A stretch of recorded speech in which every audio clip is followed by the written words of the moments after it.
우리 옆에 분과 고백했으면 좋겠습니다. 예수님은 그리스도십니다. 마가복음 3장에 보니까 주께서 예수님께서 원하시는 자들을 부르시니 나온지라 그랬거든요.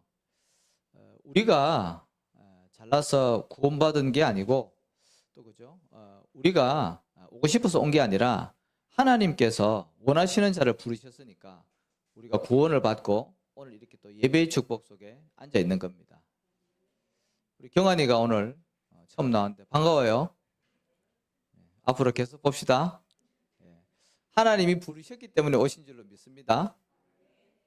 아침에도 새 가족 한 분이 오셔가지고 이제 앞으로는 교회 못 나올 것 같다고 그렇게 얘기를 하고 가셨거든요.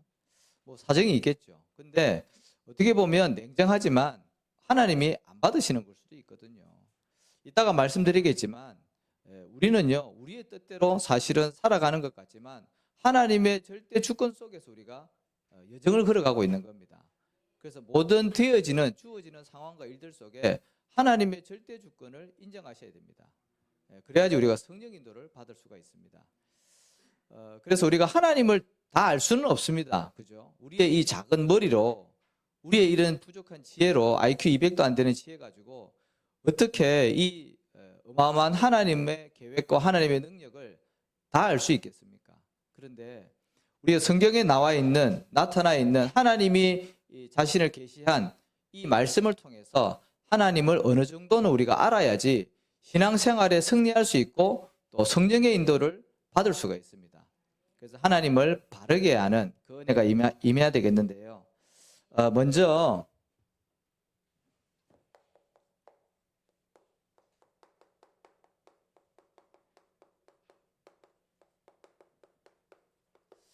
하나님은 전지전능하신 하나님이십니다. 제 말이 아니고요. 기록되어 있거든요.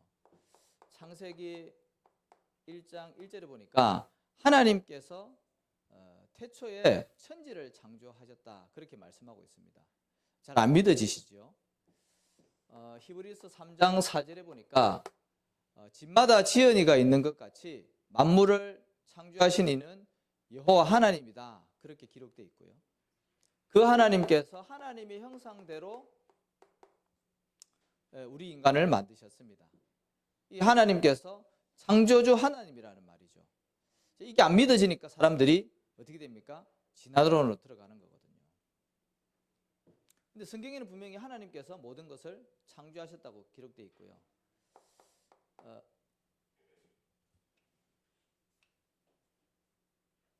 그 하나님께서 이사야 40장 28절에 보니까 이 하나님은 영원하신 하나님 그랬거든요. 잠깐 있다가 없어지는 것이 아니라 영원하신 하나님이시고 땅끝까지 창조하신 분이고요. 피곤하지도 않으시고 명철이 한이 없으신 하나님이시다. 그렇게 기록되어 있습니다. 이 작은 머리로 하나님의 일을 이해할 수가 없다니까요. 그렇죠? 근데 하나님은 명철이 한이 없으시대요. 자, 그래서 그 하나님은 출애굽기 3장 14절의 말씀처럼 어떤 것에 의해서 만들어진 것이 아니라 나는 스스로 있는 자다 그랬습니다. 영어로 보니까 I am who I am 그렇게 모세를 불러가지고 백성들에게 가가지고 스스로 있는 자가 너희에게 이같이 말했다 그래 그랬습니다. 유일신이라는 말이죠. 누군가에게 지원받지 않은 유일하신 하나님, 창조주 하나님이라는 그 하나님이 지금 저와 여러분과 함께 하시는 겁니다. 그 하나님이 우리를 창조하시고 우리를 또 구원하시고 우리의 인생을 인도하시고 하나님의 나라 가는 그날까지 우리를 세밀하게 간섭하신다니까요. 그래서 하나님은 전지전능하신 하나님이십니다. 그리고 하나님은 우리의 생사화복을 주관하시는 하나님이십니다. 우리가 이 땅에 태어나고 싶어서 태어난 게 아니지 않습니까? 태어나 보니 우리 부모님 통해서 우리가 태어났고요. 그래서 예레미야 1장 5절에 보니까 이미 모태에 짓기 전에 하나님이 우리를 구별하셨고요. 우리의 성별을 구별하셨다 그랬습니다. 에베소서 1장 4절에도 보니까 창세전에 이미 예정하셨다 그랬습니다. 이 세상 만들어지기도 전에 하나님께서 우리를 이미 예정을 하신 건데요. 어디 안에서요? 그리스도 예수 안에서 이미 구원을 예정해 놓으시고 하나님의 정확한 시간표 속에 우리를 구원하셔서 지금 이 자리에 있게 하신 거예요. 그래서 우리의 생사화복을 주관하고 계신다니까요. 그리고 인간은요, 히브리서 9장 27절의 말씀처럼 한 번 죽는 것은 사람에게 정하신 것이다 그랬습니다. 그 누구도 피해갈 수 없는 게 죽음이지 않습니까? 또 죽는 것도 내 뜻대로 되는 게 아니지 않습니까? 사람이 죽고 싶다고 해서 죽는 게 아니에요. 내가 또 더 살고 싶다고 해서 사는 것도 아니에요.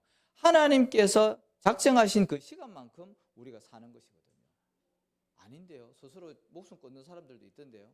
그런데 그렇다고 해서 또 다 가는 것도 아니에요. 어떤 사람은 뭐 죽으려고 뛰어내렸는데 나뭇가지에 걸쳐가지고 또 이렇게 맞아가지고 뼈만 뭐 부러지고 살아난 사람도 있잖아요. 그러니 이게 하나님의 절대 주권 속에 있다니까요.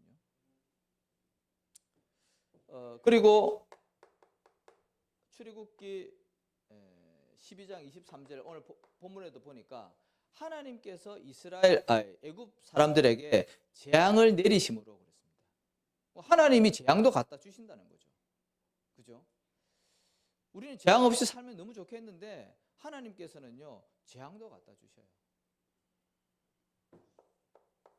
그리고 창세기 1장 27절에서 28절에 보니까 하나님이 그들에게 복을 주시며 그랬습니다. 복을 누가 주셔요? 하나님 주시는 거 아닙니까? 내가 열심히 했더니 돈 많이 벌고 내가 원하는 대로 이루어지고 그걸 뭐 이제 분복이라 그러죠. 내가 한 만큼 복 받는 거. 그런데요, 그것과 상관없이 내가 하나님의 자녀이기 때문에 하나님이 주시는 복이 있거든요. 그 복을 받아야 되는 거죠. 그래서 우리의 생사화복을 하나님이 주관하고 계신다는 거죠. 속된 말로 우리가 하나님께 잘 보여야 되는 거예요. 사람에게도 잘 보여야 되지만 중요한 것은요, 하나님께 잘 보여야 되는 거예요. 그러려고 하면 하나님이 원하시는 거기에 있어야 되는 거죠. 그 방향 속에 있어야 되는 거예요. 자, 그리고 하나님은 지난주에 말씀드린 대로 성삼위 하나님이시거든요. 그 말은 하나님이 아까 말씀드린 대로 모든 것을 다 창조하시고 섭리하시고 계획하시고 주관하고 계시잖아요. 그게 성부 하나님입니다. 그 하나님이 우리를 예정하셨고요. 성자 예수님께서 십자가에서 우리를 대신해서 죽으시고 부활하셔서 사단과 지옥 권세 깨뜨리시고 하나님 만나는 길을 열으셨잖아요. 그 예수님을 그리스도로 믿어서 우리가 구원받은 거거든요. 그래서 십자가에서 우리의 구원을 완성시키신 그 예수님, 그분을 우리가 믿는 거죠. 착해서 사람 관계 때문에 교회 다니는 것이 아니라 예수 생명을 얻었기 때문에 우리가 하나님의 자녀로 신앙생활을 하는 거예요. 그리고 보혜사 성령님께서 그죠? 우리와 함께 하시잖아요. 지금 이 시간에 우리와 함께 하십니다. 우리의 마음속에. 그리고 우리를 말씀 따라서 인도받게 하시죠. 우리가 모르고 갈지라도 우리 속에 하나님이 계시다면, 성령께서 계시다면 우리는 성령 인도를 받는 거예요. 그리고 우리의 기도를 다 듣고 응답하시지 않습니까? 그리고 때때로 그 기도에 응답하시고 역사하시거든요. 충만케 하십니다. 그게 성부, 성자, 성령. 이게 이제 성삼위 하나님이지 않습니까? 근데 이단의 특징이 뭐냐니까 이 성삼위 하나님을 부정하거나 뭔가 더하거나 구원을 받는 데 있어서 여기에 이렇게 보태거나 빼거나 그게 이제 이단이거든요. 예를 들어서 뭐 신천지 거기는 이걸 다 얘기할지 몰라도 이만희를 강조하지 않습니까? 그죠? 여호와의 정의는 뭐죠?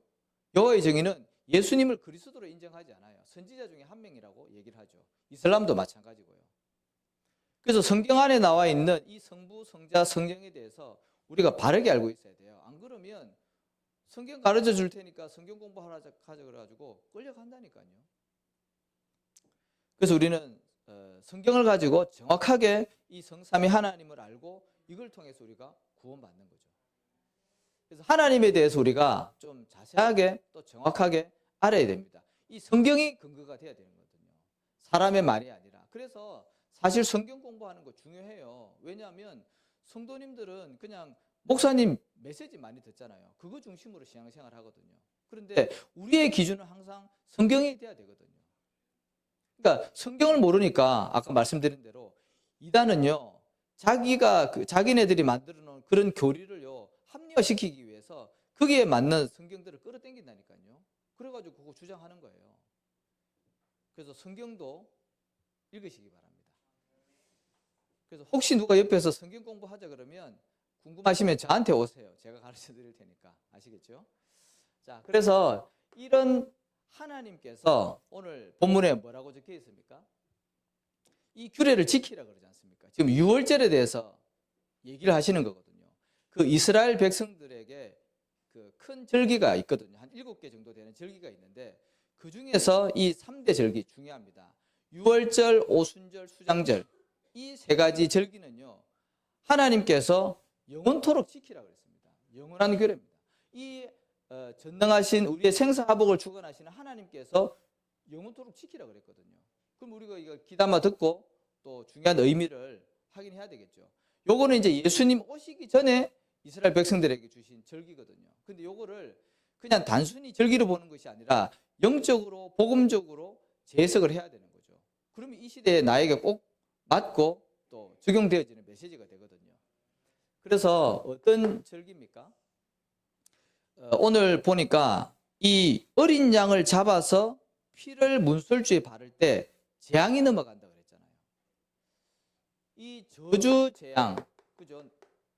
내가 원치 않는데 오는 이 저주 재앙, 이것을 막는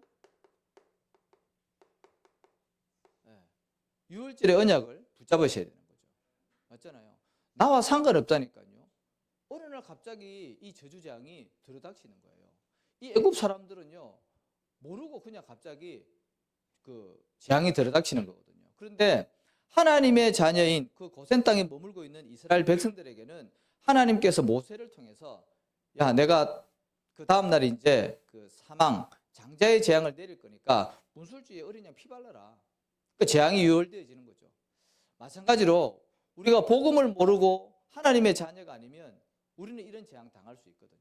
그런데 우리가 그리스도 안에 있다면 우리에게 문제가 일어나겠죠. 근데 그 모든 문제 속에는요 하나님의 더 좋은 응답과 계획이 분명히 있다는 것을 아셔야 됩니다.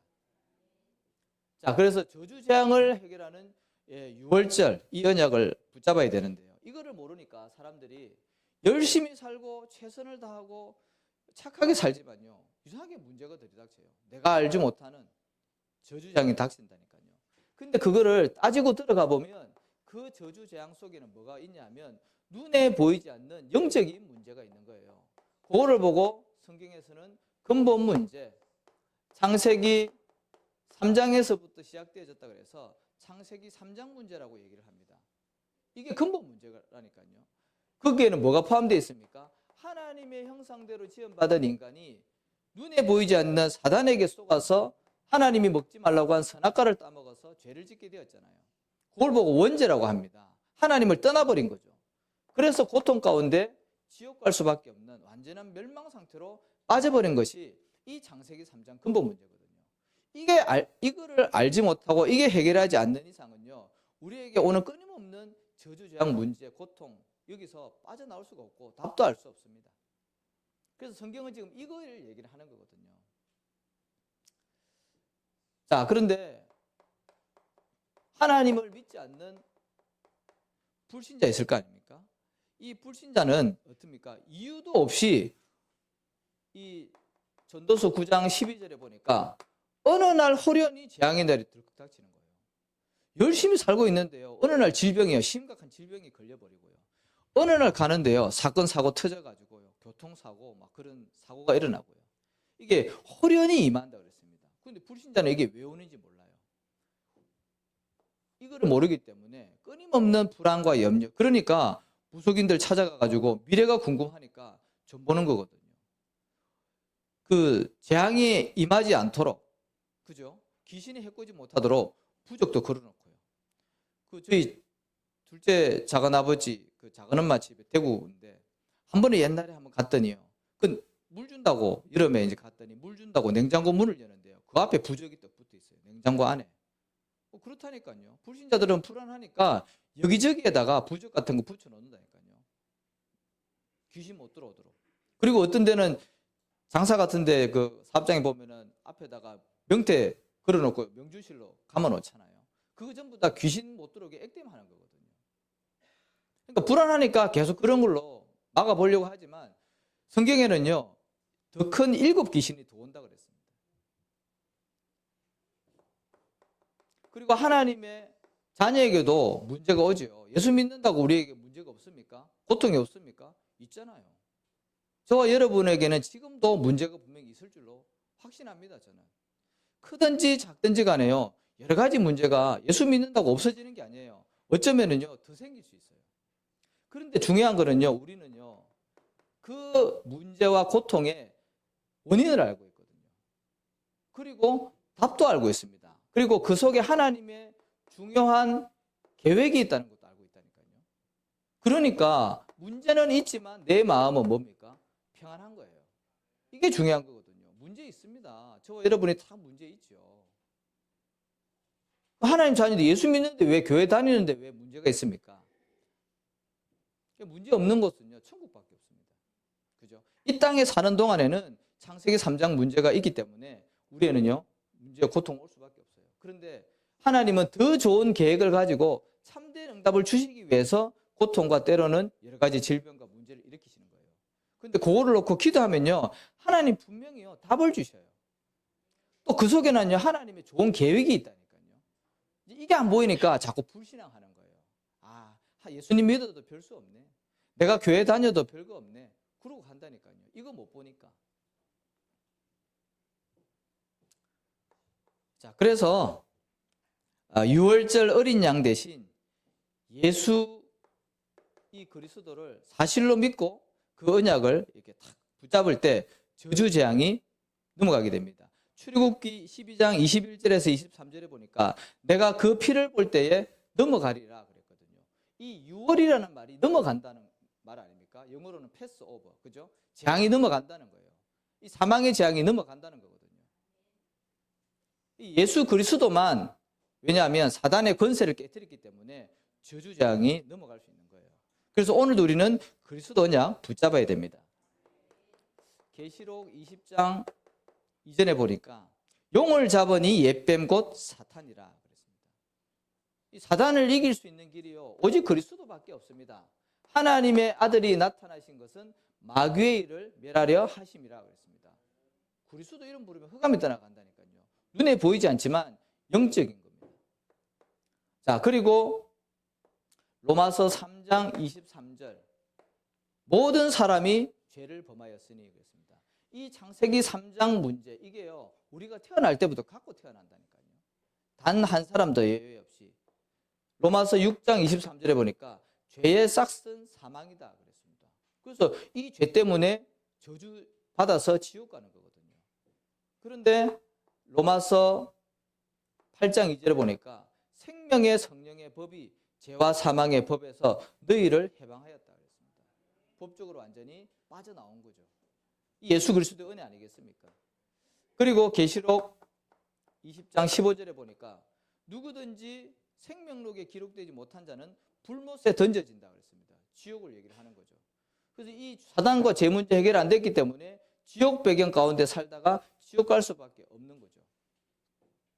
그래서 이 인생을 구원하시기 위해서 요한복음 3장 16절에 하나님이 세상을 이처럼 사랑하사 독생자를 주셨으니 이는 저를 믿는 자마다 멸망치 않고 영생을 얻게 하라. 그래서 예수님이 그리스도 되신 거예요. 그게 십자가 사건입니다. 2000년 전에 이루어졌지만 지금 내가 믿으면 우리 구원받는 거거든요. 그래서 6월절 어린 양 대신 예수님을 그리스도로 우리가 언약으로 굳게 붙잡아야 되고요. 그 다음에 두 번째 절기가 뭐냐 하니까 오순절인데요. 이 오순절은 성령의 능력을 체험하는, 그죠? 성령의 능력을 체험하는 오순절입니다.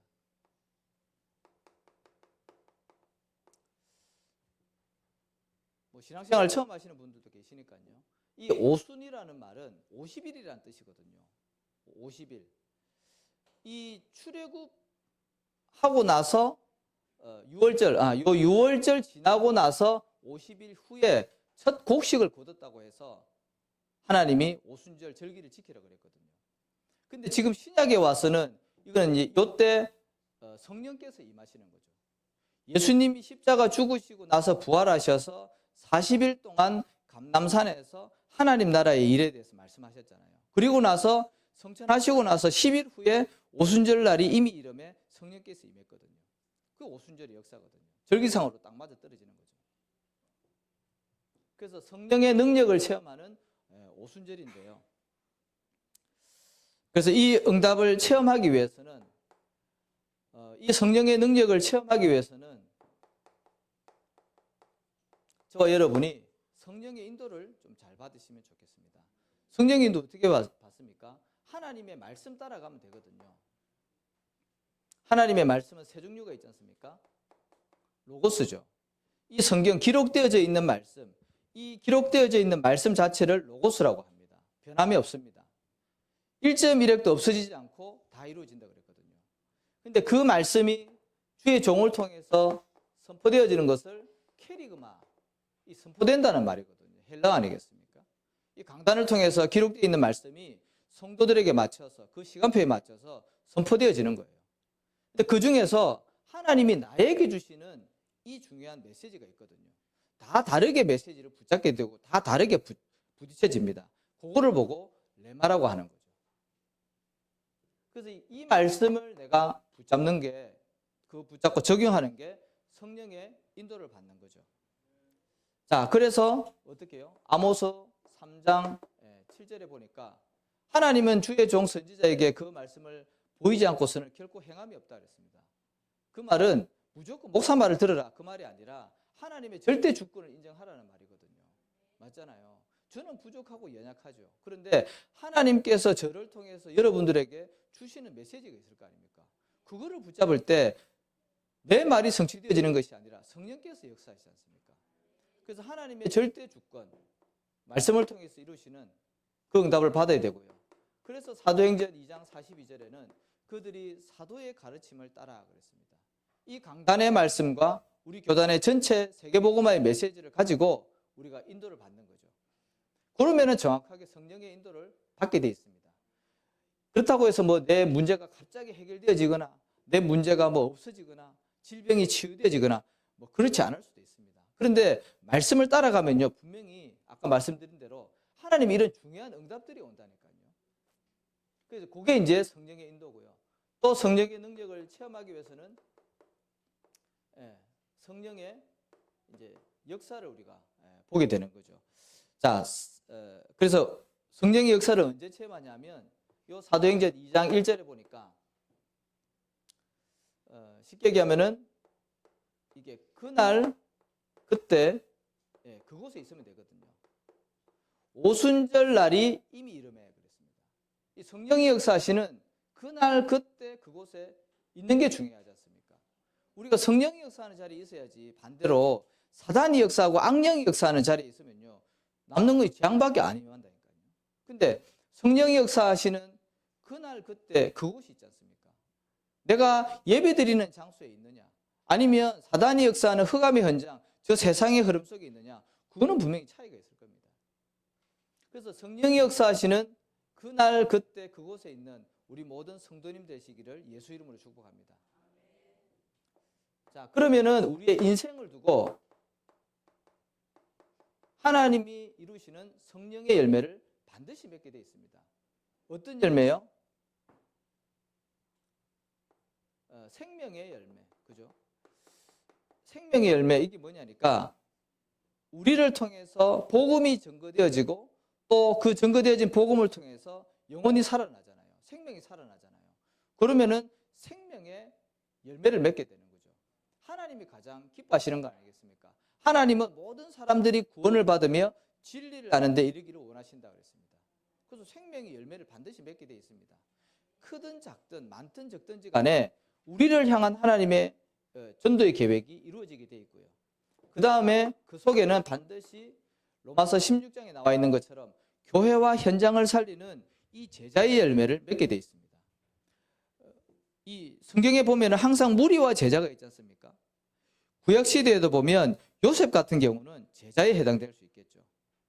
근데 형들은 어땠습니까? 늘 먹는 거, 그리고 자리, 이런 데 관심이 있었단 말이죠. 무리가 될 수 있겠죠. 예수님 사역하실 때도 수많은 사람들이 예수님의 기적과 메시지를 듣기 위해서 왔지만 결국에는 남는 것은 제자만 남았거든요. 예수님 십자가에 못 박히실 때는요, 다 도망갔습니다. 그 사람들 가지고는 세계복음 할 수 없습니다. 근데 여기에 결론 난 제자들은 따로 있거든요. 이렇게 인도고 받다 보면 반드시 제자의 열매 맺히게 되어 있습니다. 또 하나님이 예비해 놓으셨습니다. 우리는 그 응답 속에 있어야 될 줄로 믿습니다. 그리고 후대의 열매. 왜? 미래 살려야 되니까. 미래 준비해야 되기 때문에 이따 말씀드리겠지만 우리 후대들이 뭐 세 가지 뜰이라든지 금토일 시대에 반드시 있어야 되는 거죠. 또 그거를 통해서 우리 후대가 또 중요한 제자의 축복 속에, 시대 살릴 응답 속에 있을 줄로 믿습니다. 자, 그래서 성령의 능력을 체험하는 오순절의 축복은요, 성령의 인도를 받게 돼 있고 그 언약 붙잡고 기도하면 하나님이 성령이 역사하는 장소로 우리를 인도하시고 우리 인생을 두고 여정을 따라 성령의 열매를 분명히 맺게 하실 줄로 믿습니다. 자, 그러면 이제 이 보좌의 능력을 누리는, 그죠? 보좌의 능력을 누리는 수장절, 이 규례를 우리가 지켜야 되겠습니다. 수장은 뭡니까? 추수를 해서 저장한다, 그런 의미거든요. 수장절. 이거는 이제 가을에 드려지는 절기인데 1년을 농사 지은 곡식을요, 거두어 들어서 창고에 모은다는 그런 개념이거든요. 근데 영적으로 보면 우리가 하나님의 자녀지 않습니까? 천국 백성이거든요. 그래서 우리가 이 땅을 언약의 여정을 걸어가다가 하나님 부르시면 천국을 가는 거예요. 그래서 하나님 나라에 대해서 보시면 되는 거예요. 자, 그래서 하나님 나라의 배경을 가진, 그죠? 저와 여러분은 누구요? 하나님의 자녀입니다. 거기에 대한 정체성을 날마다 확인하셔야 돼요. 우리 애가 어떤 배경을 가지고 있는지를 날마다 기억하셔야 돼요. 우리가 이거 놓치고 살 때가 너무나도 많잖아요. 문제, 사건 만나고 어려움 만나면요, 불신자 같은 생각합니다. 그죠? 그리고 막 머리 굴려가지고 막 내가 해결해 보려고 합니다. 그거 아니에요. 우리는요, 하나님의 자녀예요. 그거를 기억하셔요. 그래서 하나님 자녀의 뭐예요? 우리는 신분을 가지고 있잖아요. 하나님 자녀의 신분. 베드로전서 2장 9절에 보니까 너희는 뭐라고요? 왕 같은 제사장이다 그랬습니다. 그리고 이 기이한 빛을 선전하기 위한 선지자로 우리를 불렀다 그랬습니다. 이 그리스도의 삼중직이 우리의 신분이라니까요. 그거를 누리시기 바라겠고요. 신분에는 뭐가 따라옵니까? 권세라는 게 있지 않습니까? 영접하는 자, 곧 그 이름을 믿는 자들에게는 하나님의 자녀가 되는 권세를 주셨다 했습니다. 그래서 우리가 기도하면 하나님 자녀이기 때문에 응답을 받아요. 또 우리를 대적하고 실패케 하는, 우리를 속이려고 하는 이 사단의 권세를 꺾을 수 있는 힘이 있다니까요. 그게 권세입니다. 그거를 사용하라는 거죠. 이게 우리의 배경입니다. 이게 보좌의 축복이거든요. 자, 그리고 이렇게 되어질 때 뭐가 오냐면 하나님이 주시는 절대 응답이 옵니다. 우리가 기도해서 받는 응답도 있지만 이거를 누림으로 해서 오는 응답이 있거든요. 자녀가 뭐 필요한지 부모가 먼저 잘 알지 않습니까? 이 아이가 학교를 가야 된다. 그러면 거기에 맞는 옷이라 가방이라 책이라든지 그건 부모가 다 주는 거죠. 엄마 이거 주세요, 저거 주세요 안 해도 하나님이 알고 우리에게요, 하나님 자녀에게 맞는 응답을 주신다니까요. 그걸 우리가 누려야 되는 거죠. 그래서 이렇게 우리가 배경을 누리고 하나님과 방향을 딱 맞추면 우리 안에 뭐냐면 이 보좌의 망대가 세워지는 거죠. 이 보좌라는 건 잘 아시지 않습니까? 하나님이 앉아 계신 곳이 보좌지 않습니까? 영어로는 드론. 이 하나님 나라에는 의자가 있지 않습니까? 하나님 계시고 우편에 예수님 계시지 않습니까? 그걸 보고 보좌라고 하는 겁니다. 그래서 이 하나님 나라의 축복이 어디예요? 내 안에 무너지지 않는 망대로 세워지는 거예요. 그 힘이 있어야 돼요. 안 그러면요, 우리의 마음과 생각은요, 또 빼앗기고 또 세상의 흐름 속에 틀린 길을 가게 되어 있습니다. 그러면은 이 사람은 보좌에 하나님이 인도하시는 세계복음화의 여정을 반드시 걷게 되어 있습니다. 이게 하나님이 원하시는 거 아닙니까? 그러면 우리는 또 말씀을 따라 이정표를 보면서 가는 것이죠. 그래서 강단의 말씀이 중요한 거 아니겠습니까? 왜 하나님께서 뜰이 있는 교회로 인도하셨겠습니까? 여기서 세계복음 하라고. 그러니까 강단의 말씀을 우리가 잘 묵상하면 되겠고요. 자, 그리고 세 번째로, 자, 이게 잘 안 되니까 이게 너무나도 중요하고 반드시 해야 되는 거는 알고 있지만 우리가 잘 안 되지 않습니까? 그래서 따로 시간을 내서 집중하는 시간을 가지라는 겁니다. 우리는 막 그냥 정신없이 살아갈 때 많잖아요. 강단 말씀 놓치고 살아갈 때 너무나도 많이 있고요. 들어도 대충 들을 때 많이 있거든요. 이제 그게 아니라 시간을 내서 집중을 해보라는 겁니다. 근데 어떻게 집중을 하냐면 문제 많죠. 아침에도 어떤 집사님 뭐 얘기하시는데 그 문제 맞거든요. 근데 문제 있습니다, 저와 여러분이. 근데 문제 있는데 이거를 문제를 한번 자세히 집중을 한번 해보세요. 어디 안에서요? 하나님이 우리에게 주신 복음 안에서. 그러면요, 이거 문제 아닐 거예요, 아마. 이게 진짜 문제 맞냐? 질문을 해보세요. 그럼 하나님이 왜 이 문제를 주셨냐? 이거 그럼 내가 해결해야 되냐? 하나님이 해결하시냐? 그 집중을 해보는 겁니다. 그러면 이게 문제가 아니거나 아니면 진짜 이 하나님의 계획이 있다는 것을 알 수 있을 거예요. 그럼 문제 안 되거든요. 저는 뭐 거의 문제되는 거 없습니다. 뭐 간단하게 살면 전도하는 거고 죽으면 천국 가는 거지 뭐 문제될 게 뭐가 있습니까? 근데 이게 문제라고 생각하면 이제 거기 걸려 들어가는 거거든요. 저 사람도 문제고 이것도 문제고 그러면요 자꾸 머리를 굴려야 돼요. 인본주의를 써야 된다니까요. 그러면 더 복잡해지는데 진짜 문제인지를 한번 집중을 해보세요. 한 주간 내가 가지고 있는 문제 있잖아요. 그거 놓고 보고만 해서 집중을 한번 해보시기 바랍니다. 그럼 분명히 답 나옵니다. 그리고 강단의 말씀을요. 어떻게 하면 내가 현장에 적용하고 전달할 것인가.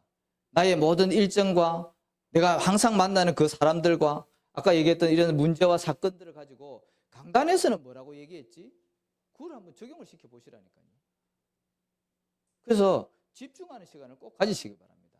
하루에 한 번도 돼도 좋고 일주일에 한 번이 돼도 좋으니 꼭 한번 적용시켜 보시기 바랍니다. 자, 결론입니다. 자, 그래서 출애굽기 12장 26절에서 27절에 보니까 이 절기를 어떻게 해요? 자녀들이 묻거든 가르쳐 주라 그러지 않습니까? 그러면 어떻게 전달해야 되겠습니까? 자녀들에게 전달해야 되는데 어떻게 전달할 수 있을까요?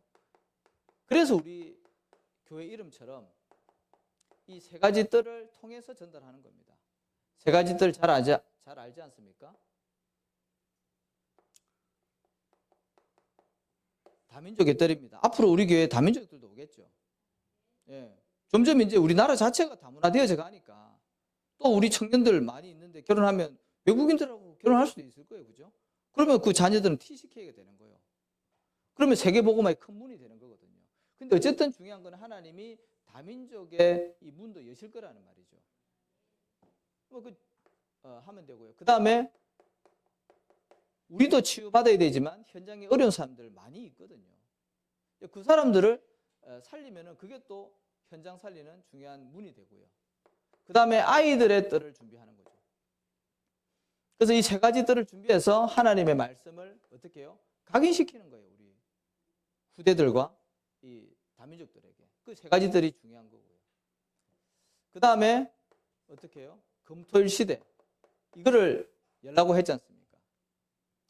지금 불신자들은 뭐 당연히 이 음란 문화, 타락 문화, 흑암 문화 가운데요. 우리 청소년들과 이 대학 청년들이요. 막 휩쓸려 가지 않습니까? 근데 중요한 건 우리 하나님의 자녀인 렘넌트들도 그 흐름 속에 있을 수 있다니까요. 그래서 우리는 이 금토일 시대가 뭐냐니까 복음 문화를 회복하는 거예요. 이거 회복해야 됩니다. 안 그러면요. 하나님 자녀의 이 어마어마한 축복을 다 놓쳐버리고 세상의 흐름을 따라가는 거예요. 세상의 아름다움, 육신의 아름다움이죠. 그것을 보고 막 달려가는 거예요. 영적으로 많이 손해를 보는 겁니다. 뭐 신분은 바뀌지 않지만 영적으로 많이 손해를 보는 거죠. 그래서 금토일 시대를 열어서 어쨌든 복음 문화 속에서 우리 후대들이 하나님의 참응답을 받을 수 있도록, 그 참응답을 못 보니까 반대로 세상의 흐름 따라가는 거거든요. 왜냐하면 제가 그랬거든요, 청년 때. 자, 그리고 세 번째로 이제 묵상 시대를 통해서, 그죠? 이 언약을 전달을 해야 되겠습니다. 그래서 묵상 시대의 중요한 키워드는 뭐냐니까 예배에 성공하는 거예요. 그리고 이 말씀 집중을 하는 것이고 깊은 기도 속으로 들어가는 겁니다. 3단체는 어떻게 한다고요? 명상을 일으키지 않습니까? 명상을 통해서 결국에는 그 사람의 그 마음과 생각을 비워버리고 흑암이 들어가는 거거든요. 그런데 묵상은 뭡니까? 하나님의 말씀을 우리 속에 담는 거거든요. 그게 이제 예배의 축복이고 예배를 통해서 선포되어지는 말씀을 가슴에 담는 거죠. 그러면 우리의 영적인 상태, 각인 뿌리 체질이 반드시 바뀌게 되어 있습니다. 그래서 그 응답 받으셨으면 좋겠고요. 오늘 주일인데 오늘 주일 한 날만이라도 이 깊은 기도 속에서 하나님이 주시는 영적인 힘을 얻으시기 바랍니다. 그게 바로 주일의 축복입니다. 우리 옆에 분과 인사했으면 좋겠습니다. 예배에 성공합시다. 말씀에 집중합시다. 기도하겠습니다. 하나님 아버지 감사합니다. 오늘도 하나님께서 구별하신 성일에 주의 전에 나와서 예배로 영광 돌리게 하심을 감사합니다. 받은 말씀 붙잡고 한 주간 묵상하다가 하나님이 예배해 놓으신 전무후무한 응답을 받게 하시고 보좌의 여정을 걸어갈 수 있도록 하나님 말씀 성취의 응답을 허락하여 주옵소서. 예수 그리스도 이름으로 기도합니다.